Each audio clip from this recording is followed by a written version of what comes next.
Le résultat du bilan carbone réalisé sur l'année 2019 est de 121 000 tonnes équivalent CO2. Ramené au chiffre d'affaires, on obtient le résultat de 295 kg de CO2 équivalent par kilo-euro de chiffre d'affaires. Cet indicateur va nous permettre de challenger ce résultat par la réalisation de nouveaux bilans carbone à périmètre équivalent. À titre de comparaison, le résultat de 121 000 tonnes équivalent CO2 correspond aux émissions de 10 800 Français. Pour rappel, avec le groupe Firalp, nous avons travaillé sur un large périmètre qui englobe les 3 scopes de la réalisation d'un bilan carbone.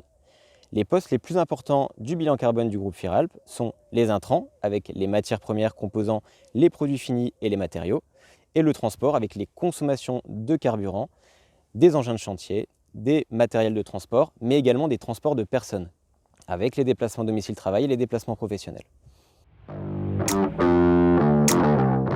Une fois le bilan carbone du groupe Firalp réalisé, une trajectoire carbone a été définie à court et moyen terme, à savoir moins 10% en 2025, moins 20% en 2030.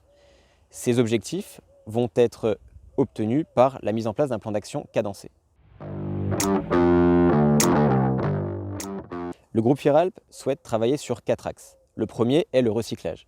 Le groupe Firalp souhaite convaincre ses clients dans l'intérêt du recyclage en réutilisant les déblais en remblais. Le deuxième axe est le transport.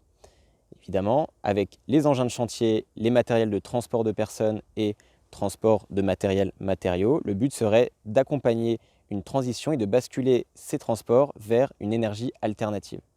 Donc, le troisième est de travailler sur les intrants. En achetant localement et en utilisant l'éco-conception des matières premières en partenariat avec les fournisseurs. Le dernier est d'inclure cette stratégie bas carbone sur nos nouveaux sites et à l'ensemble des collaborateurs.